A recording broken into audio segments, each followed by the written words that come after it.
cá estamos, vamos regressar pelo caminho seguro, não é? A Terezinha vai continuar a explicar-nos aquelas coisas que nós não sabemos, muitas delas, e nós estávamos precisamente a falar sobre seguros de vida, não era? Sim. Isto porque eu tinha-te perguntado, dentro daqueles que são facultativos, já sabemos, não são obrigatórios, quais são os seguros que tu consideras importantes e que não podemos falhar, ou não devemos falhar, porque aqui já não é o poder, é o dever. Falámos do seguro de reposição salarial, falámos do seguro de saúde, não é? Exatamente. E do seguro vida, que esse também acho que é daqueles que nós devemos pensar duas vezes.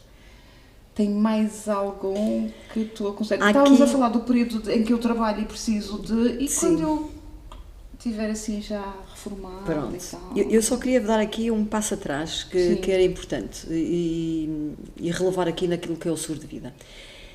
Muitas vezes, quando como sendo um seguro facultativo, há uma cobertura do seguro de vida para além do falecimento ou da invalidez. Há uma que se chama doenças graves. Isto porquê? Nem todas as doenças graves derivam um falecimento ou derivam uma incapacidade definitiva para a atividade profissional. Sim. Que são as doenças graves.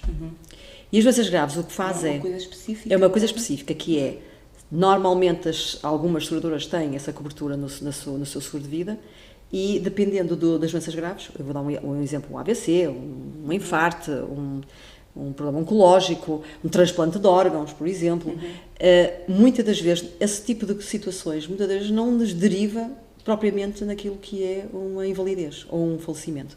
Então, eu aconselho a subscrição dessa cobertura. Porquê? Porque a partir do momento em que é diagnosticada essa doença, a seguradora paga automaticamente um capital que eu comprei para esse caso. Eu vou dar um exemplo no meu caso. Eu, como disse inicialmente, eu tenho um capital de 250 mil euros, mas tenho uma cobertura de doenças graves de 50 mil. Isto quer dizer o quê? Quer dizer que se eu hoje contraísse uma doença grave, e a seguradora iria-me pagar 50 mil euros. Logo na hora. Okay? Logo que é diagnosticado, logo há relatórios médicos que confirmam de facto a situação, ela adianta-me logo 50 mil euros. Depois daqui a 1 ano, 2 anos, até acontece uma desgraça e até há uma invalidez ou um falecimento, paga os 250 mil euros. Porque isto é uma coisa à parte. É uma coisa cara, é uma cobertura facultativa também, mas que eu, em muitos casos, eu aconselho vivamente.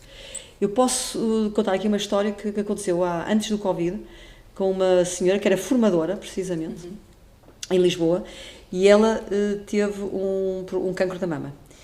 E, por acaso, eu tinha feito este seguro há 8 anos atrás, portanto, 8 anos antes, e na altura eu disse, faça isto porque vale a pena ter isto como uma segunda boia. E a verdade é que ela fez, na altura fez por 25 mil euros apenas, mas 25 mil euros foi o suficiente para ela colmatar uma série de despesas que ela teve adicionalmente durante o período da recuperação da doença. Isto porquê? Porque uma mulher com o cancro da mama não pode executar tarefas domésticas. Portanto, o aumento da empregada doméstica, isso é um custo, por exemplo. Uma prótese mamária pode ser também mais um custo adicional que ela pode ter direito. E, portanto, isto serve para variedíssimas despesas que as pessoas podem ter que ser obrigadas a, infelizmente, por isso. Portanto, isto voltando àquilo que é o seguro de vida, e isto é, de facto, uma cobertura que eu considero crucial. Passando agora ao outro tema, que é, como é que vai ser a minha reforma? Isso é que é importante também. Porque eu ouço alguns podcasts na área da literacia financeira e como é que eu posso como é que se diz, proteger o meu futuro na minha reforma, como é que eu posso ter a minha reforma para além daquilo que é o Estado a pagar-me um dia a minha reforma, que vai ser, mais uma vez, em função da remuneração ou da carreira contributiva que eu tive para a Segurança Social, e por isso é que nós vemos muitas vezes reformas muito precárias, mas isso também tem muito a ver com aquilo que eu descontei ao longo da vida. Então eu entro noutra esfera, e a esfera é o Plano de Poupança Reforma, o designado PPR, que não só vai reforçar ou fortalecer aquilo que vai ser o meu rendimento um dia quando me reformar, mas também eu vou ter outro benefício todos os anos, que é um benefício fiscal. Exato, que o PPR exato. nos permite ter, não é? e portanto até é vantajoso, Vantajoso. porque estou aqui a assegurar duas coisas. Estou a ter um benefício fiscal, mas também estou a assegurar que a minha reforma um dia seja um bocadinho mais gorda do que aquilo que eu terei. É um complemento à reforma. É um complemento à reforma que virá depois do... Esses seguros, os PPRs, dá-me a ideia que são seguros muito flexíveis, ou estou enganada? Que são seguros que tu podes fazer com um determinado valor, mais Sim. baixo, mais alto. Sim, Acho sim, que são sim. assim, seguros Em função, flexíveis ou não? sim, por norma, vamos lá ver, por norma as pessoas o que é que fazem? Qual é o meu benefício fiscal máximo? Quanto é que eu posso contribuir para entregar à seguradora para ter o máximo de benefício fiscal? E em função das idades e em função do orçamento de Estado, obviamente, para aquele ano, nós fazemos em função disso. A resposta é do benefício fiscal. E não daquilo que vai ser o meu benefício um dia no futuro. Ou seja, acaba por ser sempre valores razoavelmente baixos. Razoavelmente, sim, depende. Mas que ao fim de uns anos... É assim, se a pessoa tiver 50 anos, começar hoje a pensar no seu PPR, vai ter que fazer um esforço muito maior para ter uma reforma melhor. Um jovem de 30 anos já deve começar a pensar, se calhar, porque ele tem que pagar menos para ter algo muito maior no futuro, porque o prazo dele é muito mais alargado. Exatamente. E, portanto, o esforço dele em fazer um PPR é muito menor. Ou seja, para aqueles profissionais liberais que estão a arrancar agora, não é? A ser empreendedores, a começar a sua atividade profissional, já não é tarde. Não é tarde. Portanto, podem fazer já o plano de poupança reforma. Verdade. Uma pessoa às vezes fica a pensar, tenho 30 anos, vou pensar já na reforma. Não vou. Se calhar não é má ideia. Não é, e para além de que a taxa de remuneração desses PPRs sempre é um bocadinho mais atrativa do que outras aplicações financeiras que existem no mercado. E, portanto, isso também é um convite para que o profissional liberal seja tentado a poupar, em primeiro lugar, ou a investir, depende agora da forma como nós olhamos para a coisa. Pode ser um investimento para aqueles que até já têm muito, mas também pode ser uma forma de educação na poupança para que um dia possa ter esse espírito ou esse valor um bocadinho mais elevado no futuro. E eu acho que aqui as escolas ou as universidades deviam ter um papel preponderante naquilo que é a importância da poupança na vida das pessoas. Sim, não tem. Não tem. Não tem. Nada. Mas, relativamente a seguros facultativos, que tu achas interessante? Olha, eu veria, existem muitos outros, obviamente, mas estes que eu foquei são aqueles que eu acho os mais cruciais, mas há aqui um em particular também, que é o último que eu vou falar, que tem a ver com os profissionais liberais. Eu tenho alguns que fazem muitas viagens para o estrangeiro. Isto é, a atividade deles muitas vezes é ir para o estrangeiro, porque têm clientes no estrangeiro, ou porque até executam situações no estrangeiro. Ou porque vão a determinadas feiras de mercado, por exemplo, compra de materiais, parceiros, o que for. E nesses casos em concreto, de facto, também existe um seguro. Normalmente o que é que as pessoas fazem? Fazem um seguro de viagem. Certo. E não chega? Não chega. Não chega porque o seguro de viagem, para já, é só para aquele período o ir e vir. Do ir e vir. Pode ser 3 dias, 4, uma semana, 15 dias. Mas, acima de tudo, aquilo que eu quero relevar é que, muitas vezes, quando ocorre uma doença no estrangeiro, e aqui é que está o cerne da questão, quando ocorre uma doença no estrangeiro, os seguros de saúde, por exemplo, no estrangeiro, estão garantidos, mas a comparticipação da despesa é muito inferior. Quando entramos neste seguro de viagem por um ano inteiro, e este seguro só se justifica para pessoas que façam de facto viagens frequentes ao estrangeiro, atenção. E aqui, em trabalho. Não, ele pode conjugar até as duas coisas, pode conjugar, mas obviamente o trabalho aqui que é a parte fundamental. E nesta apólice, que é uma apólice americana também, é a única apólice em que a despesa médica no estrangeiro é ilimitada. E isto porque, se formos para países no estrangeiro, quando eles sentem que há um problema de saúde com aquela pessoa e é um estrangeiro, as despesas médicas são brutais. Se formos aos Estados Unidos, por exemplo, Sim. É uma coisa astronómica o custo de entrar dentro de um hospital nos Estados Unidos. Seguro que estamos a falar de viagens frequentes para o estrangeiro, essencialmente para problemas de saúde que possam Também, surgir. não só, mas também. Tem uma cobertura de morte ou invalidez acidental, mas aquilo tem, por exemplo, a perda do equipamento eletrónico, o atraso da viagem. Há aqui um conjunto, digamos, de coberturas que eu não vou aqui agora relevar, porque são muito extensas. Até, por exemplo, o sequestro em determinados países, por exemplo, a América Latina, onde pode ocorrer o sequestro de um profissional, tem uma cobertura para isso, que é um capital para negociar com um especialista, com os raptores, por exemplo. Isto é uma coisa que ninguém se lembra, mas que está e faz parte desta apólice. Mas aquilo que eu quero relevar aqui, essencialmente, é a despesa médica, porque, de facto, se a pessoa tiver... Eu, por exemplo, eu tive o caso do meu ginecologista, foi para a Bélgica num congresso, por exemplo, teve lá um problema gravíssimo cerebral, um derrame cerebral, e teve que vir, por exemplo, num avião ambulância. Tudo isto custa muito dinheiro. E, portanto, esta seguradora o que faz é colmatar todas as despesas, nomeadamente até o transporte. O transporte, por exemplo, desse caso, que eu nunca me esqueci, foi um caso que aconteceu.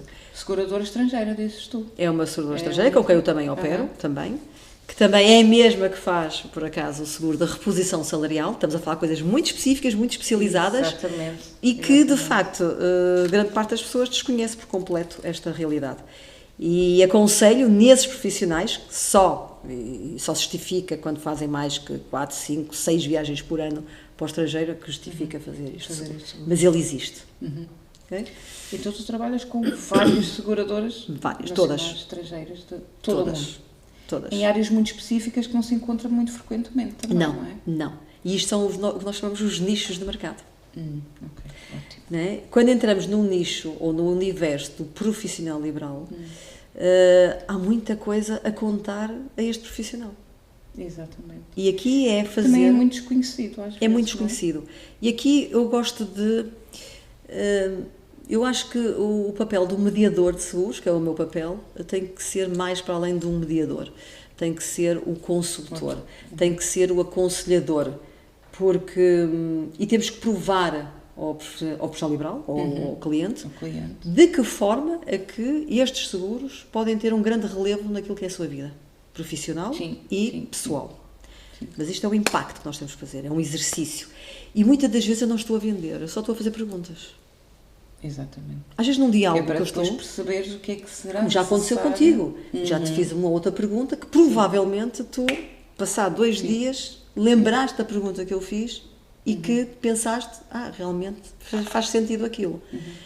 E é isto que faz estimular o cérebro e a necessidade e a importância que o seguro tem na vida de uma pessoa, quer ela seja um trabalhador por conta de outra, quer ela seja um profissional liberal.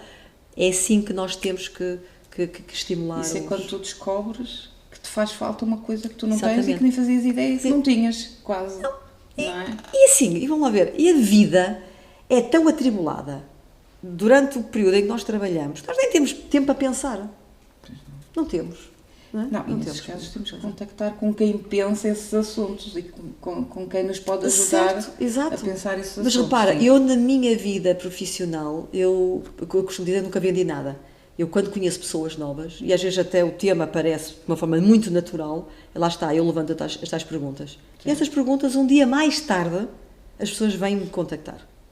Porque aquilo fez o clique. Ficou gravado. Naquele momento não fez clique nenhum, provavelmente, que é natural. Mas, passado uns tempos, ou porque aconteceu com a mãe, ou porque aconteceu com um amigo, ou porque aconteceu qualquer coisa, ou porque viu na televisão, ou porque leu, qualquer coisa vai estimular o cérebro, vai dar o clique e vai se lembrar. A Teresinha disse-me realmente alguma coisa naquele momento. Agora faz sentido eu falar com ela e perceber de que forma que eu posso assegurar a minha vida. Exatamente. Eu acho que é basicamente isto. Exatamente, é isso mesmo. Muito bem. Ora bem, deixa-me ver, eu tenho aqui mais algumas questões, algumas nós vamos falando pelo caminho, não é? Sim, agora tu disseste uma coisa muito engraçada. Mas isto fica muito caro. Eu já comecei a vida é cara. Eu já comecei a fazer contas, eu comecei pelos seguros obrigatórios. ora, se eu preciso destes seguros, vai-me custar. Eu começo a fazer contas logo, ao ano. Claro. Tu já me falaste em tantos seguros, falta mais algum? Falta falar Não, aqui eu mais acho algum que estes, seguro? Antes acho de que estes passarmos para são os as cruciais, contas, estávamos aqui a falar dos profissionais que viajam para o estrangeiro Sim. com regularidade, ok, o seguro de vida. O seguro de vida na prática, quais são as funções ou para que é que Sim, nós fazemos para que é que o ele seguro de serve? vida? E agora? Aqui, vamos lá ver, isto só para fazer aqui recapitulação, um resumo, Sim, digamos, geral, sim. daquilo que o profissional liberal deve pensar para a sua vida profissional e pessoal, que é, primeiro, o que é o seguro obrigatório? Ponto. Estar dentro da lei. Dentro da lei é o seguro de acidentes de trabalho. Mas a minha atividade também precisa de uma responsabilidade civil profissional obrigatória? Sim. E nesses casos também pode subscrever e deve subscrever porque é um obrigatório. Depois vamos àquela parte que é o que é que eu tenho que ter a mais para além daquilo que eu sou obrigada a fazer. Exato. Para exercer a minha profissão. E os seguros, e aí entra na cronologia da importância. Claro que eu dei importância de acordo com aquilo que é a minha experiência com a maior parte das pessoas. Não necessariamente que esta cronologia de importância que eu dei seja válida para ti, por exemplo. Tu até podes dizer, não, eu prefiro o seguro-saúde do que o da reposição salarial, porque eu até estou calçada em algumas áreas. Está tudo certo. Está tudo certo. O que eu não queria deixar de relevar aqui é que, de facto, a seguir, a pessoa tem que pensar como é que eu vou salvaguardar a minha remuneração, o meu rendimento, em primeiro lugar, como é que eu vou salvaguardar a minha despesa médica, como é que eu vou salvaguardar uma incapacidade definitiva para a vida, que entra aí o seguro de vida, porque vai-me pagar aquilo que a pensão de invalidez do Estado vai ser muito escassa, como é que eu vou planear a minha reforma um dia, o que é que eu quero receber um dia para ter uma vida muito confortável como tenho hoje, e depois, eu até viajo bastante, como é que eu posso organizar as minhas viagens de uma forma segura? Estou a pensar nisso tudo já. Eu acho que antes de passarmos para esta fase final em que vamos começar a fazer contas, vamos descansar um bocadinho. Aproxima-se aí algo muito importante também. Vamos parar um bocadinho e regressamos.